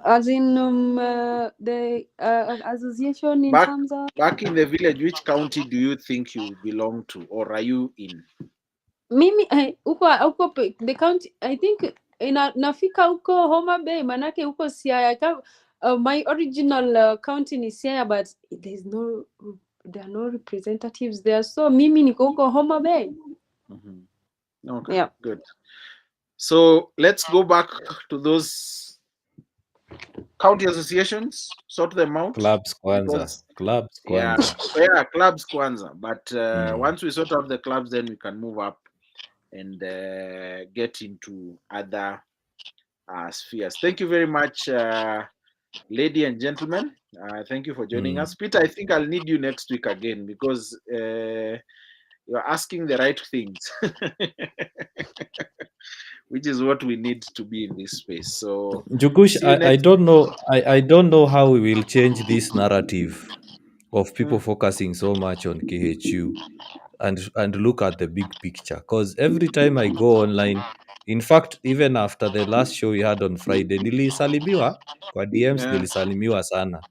Ninaambiwa naingilia clubs na clubs hazina shida.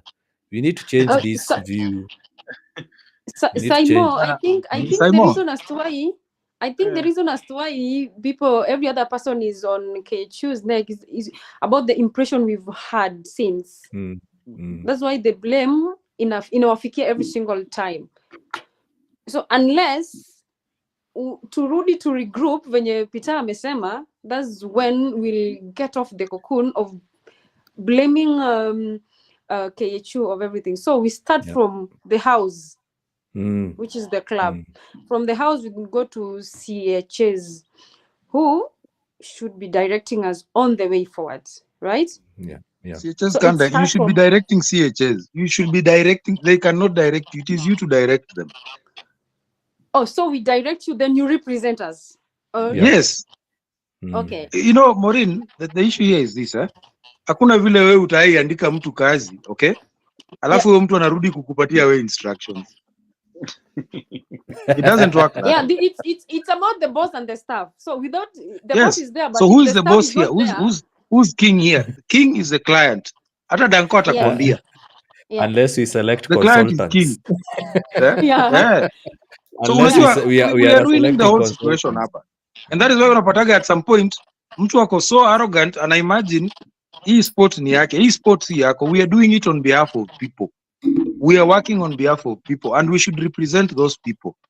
If we operate at it that way, by the way, we'll do the right thing. Yeah, so venye tu nilikuwa nasema, so tuanze we educate people from the club level, right?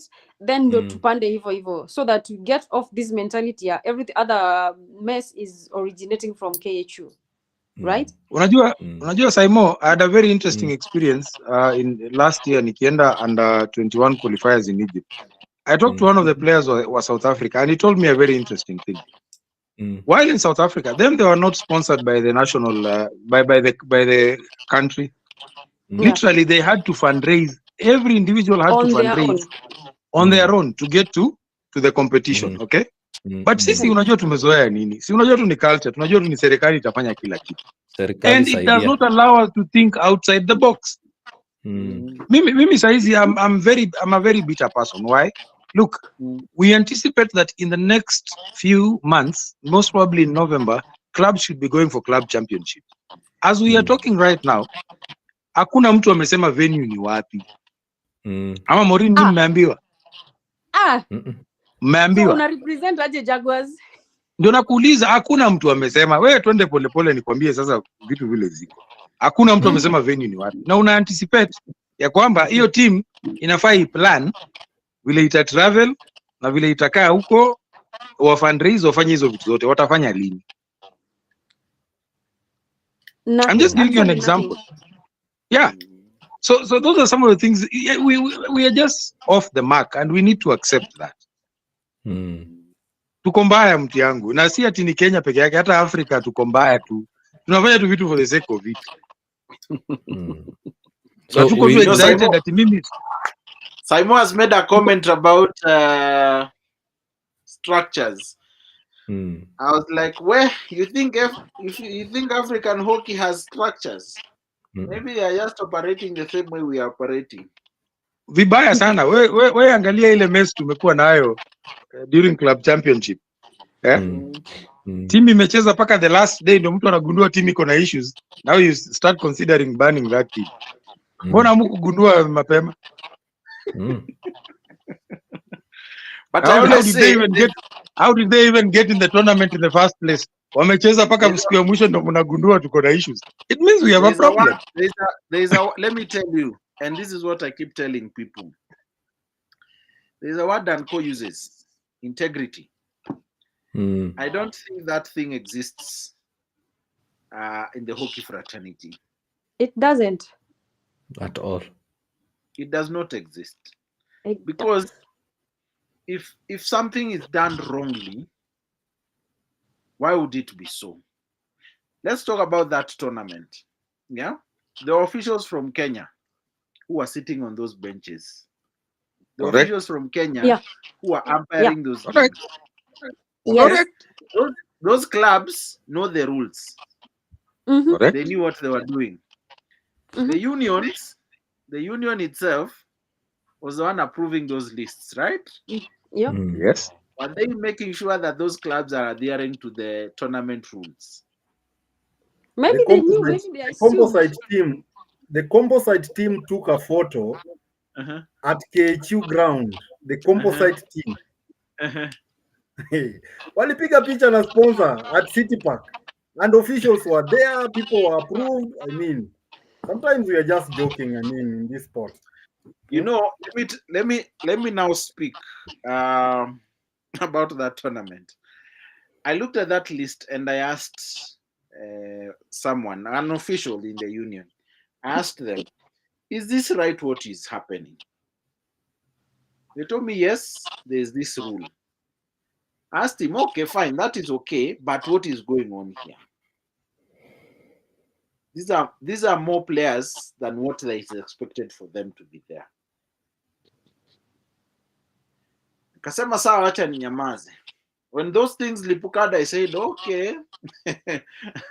Kumbe someone saw what was happening. So in fact, I think that rule you're talking about, it is actually non-existent. If you read that law very well, the players need to be registered members of that club. You get, not a composite team. But you see here, the union, by the integrity union, they sat there. There was even a sponsor to the team. Danko, don't go to the union. Start with that club itself. Yeah? But the official who approved the list. Unaona Njugush. Hata nikwambie kitu na you'll get it or you'll fail to get it. At the end of the day, it's just a basic and simple line. The end justifies the what? The means. The means. That is what we are all up to. But we are not looking at the wider picture. And it's because, one, we play very little hockey. We are ill prepared and we want to go and compete. So when it gets to that level, what do we want to do? We want to prove a point by going through other funny means, which is not realistic at the end of the day. And that's why I'm telling you, even right now as we are talking, why are teams saying we want to play? Because they want to have more playtime and go and compete at the elite level. But we are not yet there. We don't have the correct structures. Can we now set up the correct structures? That's why I asked. We are playing a one-way league. Alafu nitoke hapa niende kucheza na Shakia wenye wamecheza a full season, wamekuwa tours in Europe na natarajia niwapige. See, I'm just lying to myself. See, I'm just lying to myself. That is why nitaanza kutafuta Danko, niambie Danko unakuaga mnoma midfield kuja huku. Niende nitafute jamaa mwingine huku niongeze. Because I want to prove a point within the short term. Sijajipanga. That's why Peter. That is why Peter calls that short-term goal. Yeah, that is why Peter. I've always asked the question: if an entity is organizing a tournament, why is it then viewed as a mistake? Why are there bottlenecks or stumbling blocks for people to enjoy the sport? Because if one team is playing one league match in 2 months, why can't they be allowed to participate in other local tournaments? Wewe unasumbua. Hatuna mahali ya kutoa pesa. Lazima tutoe pesa kwa tournament. Ndio nasema mahali shida inatokea. Msikize Simon. Nitakusumbua kwa sababu mimi akili yangu inaniambia mahali mimi naona pesa ni kama Turuto anaona tax ndo pesa peke yake. Nitakusumbua wewe unipatie pesa kwa sababu wewe ni CHA na una host tournament. Kulingana na mimi tournament ni dogo. Sijui hata kama uko na sponsor, sijui umepitia challenges gani. Mimi I'll insist you give me money. And it clearly means that ukinihepa na host tournament bila kuja kwangu, au sitapata hiyo do. Unaona? So at the end of it all, it loses objectivity. It's a very simple thing. Allow people to operate. Let the sport grow. Hatujafika level ya kwanza kucharge watu. Hii sport ina need to grow, ikuwe popular, touch base na watu kwa ground. Ikishakuwa na fans, alafu unaweza sema boss, sasa vile mmejipanga, hata mko na teams mingi, 10% or even 5%, it just needs to be common knowledge. Hata mimi mwenyewe kwa CHN najua tu, the moment na plan host tona, kuna affiliation yenye nafaa nilipe tu kwa union even without being asked. Na sasa hiyo nishatoa schedule yangu, imefit na schedule ya union as the clash, okay? We will not be having these issues, but because mimi sina namna ingine, focus yangu tu ni vitu chache: player registration, club registration, tournament na vitu kadhaa. Hapo ndo mahali mimi naonaga pesa inatoka. Sijaifikiria outside the box. I will charge you and I will tell you not to host a tournament. Na ukitaka kwenda kucheza kwingine pia huko nje ya nchi, tena nitakwambia lazima uombe ruhusa. You know, some of these things, are they allowing the sport to grow? Are they allowing the sport to grow, my brother? No. They can't. Hiyo inachezwa kidogo sana bwana. Si ati inachezwa vile inatakana. Hata ukiona Simba wanaweka tournament every month, it is because they want the sport to grow. Lakini sasa sisi tunataka kuilimit, and we are limiting it foolishly, bila kufikiria ya kwamba if the sport does not grow, hakuna mahali tunaenda. So hiyo tu ndio shida yangu, na mimi maybe my outlook of my perspective of things is wrong, but outrightly I can tell you today, if we open our scope, expand our scope, open our eyes, there's more to this world out here. We can go places, lakini we are limited. Tulifungwa macho na tumebaki hapo. Thank you.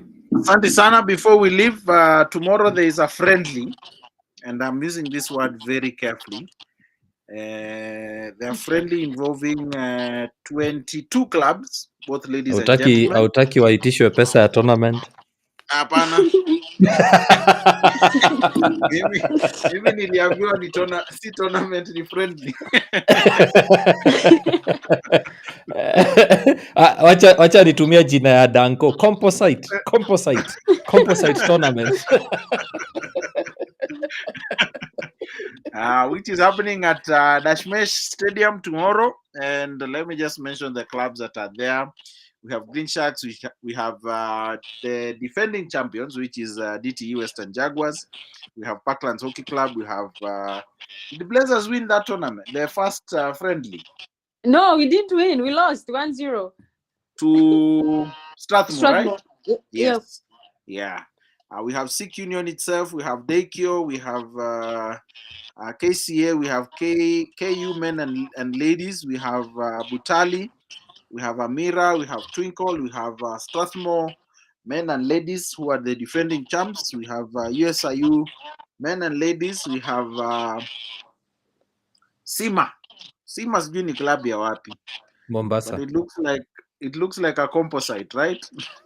I think ni ya Mombasa hiyo.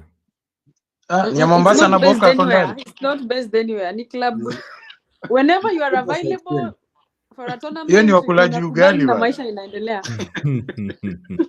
Kwanza yako Mombasa.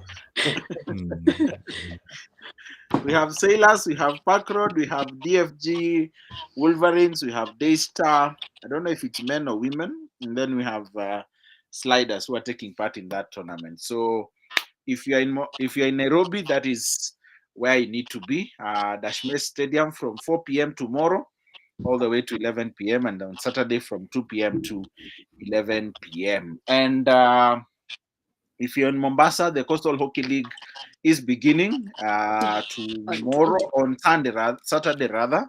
So that is one place that you need to go and just enjoy some good hockey. I think it will be at Arians, if I'm not wrong. So that's all we have. Is Betty Tioni happening, Timo? Saimo? Because I've heard you talk about something controversial. Okay. Yes, it is. That is the next weekend, the 26th. Next weekend. And, mkuje kwa wingi. Mkuje kwa wingi to enjoy hockey. Na tunaomba weather itakuwa mzuri. So nyinyi mnaweka tournament na ligi ndio inaanza. Sisi tuko sawa. Unajua sisi we are the only tournament that attracts 40 plus teams. So Sasa umeweka kumaanisha mko na pesa. Sitaki kuongea hiyo story, otherwise Jako atanimeza. Mko na pesa. Tumepata mashida hapo kiasi 1 or 2 tournaments, but sasa muna invite clubs zikuje ziparticipate kwa tournament na hata fixture hawana. Exactly. Fixture tournament iko but fixture ya league hakuna. Na pia Nakuru si mbali, unaweza cheza game yako saa 3 asubuhi City Park, ufike Nakuru uendelee kucheza tournament. Hey, okay, this country is interesting. Furthermore venye Mbona Nakuru County Association haiko registered na ilikuwa one of the initial counties. Walikuwa wakupiga kura mara kwanza. Ile shida iko hapo. Shida iko hapo inataka another 2-hour podcast. Yo. Peter, let me tell you, it is one association where I've tried to look for the officials I've never gotten. Ever since we started the Hockey Republic, I've never really known who the president of that club is. I know Jako is somewhere there, but the rest, Nakuru. 0. Kuna list ya elections ya 20 KQ host elections lini mwisho 17. Wako kuna watu walificha kwa hiyo list. As officials, and I think they are still the same until today. And Peter has just told us all of them are interim officials, so we need to get elections done. But Mombasa held you can go ahead. Day. Yeah, but Mombasa held the elections. Was it 2022 or last year? Can't remember. Let me ask a question just before we go offline. The situation of Nairobi County Hockey Association, now that we are in it, they get a certificate on 5th of December 2023. They have not complied to any of the 4 issues that they were asked to comply. Those officials, do they still sit as interim? Peter, like I told you, Duncan, it's not wrong to set up shop. Setting up shop is in order, but you see, they are the ones who have created the mess. Having been given that certificate, they had a responsibility of calling for elections to now have a standard office that is supposed to be there legal. Nanipata. But hao walifanya nini? Hao vile walipata uongozi, certificate, waka assume they are safe na wakaendelea na maisha. Peter. Wao ndo si wajanja. That is a mistake many of us have made. Just because tulipatiwa certificate, we assume that everything is okay.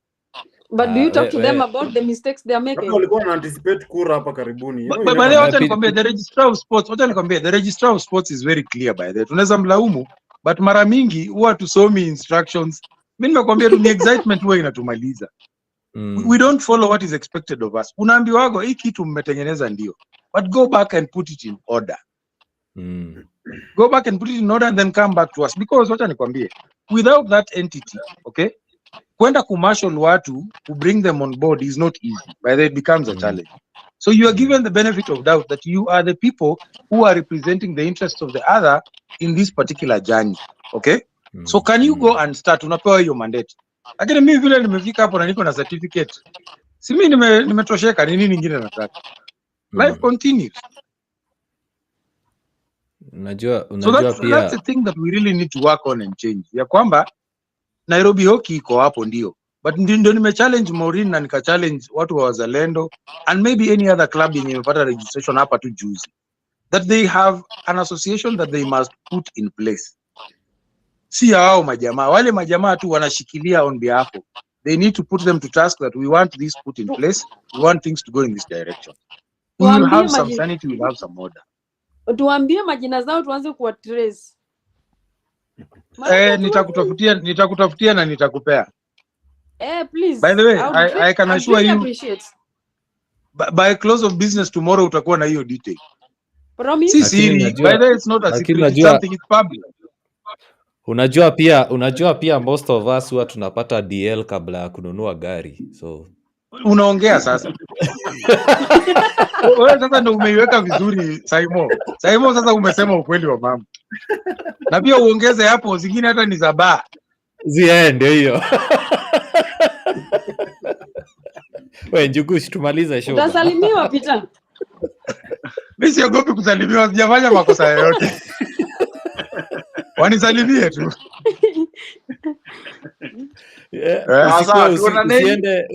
Usiende ukanunua V8 alafu sasa ndio unaenda Rocky driving school. Hiyo ndo tunafanya. Umepata gari nyumbani. Kwenda AA.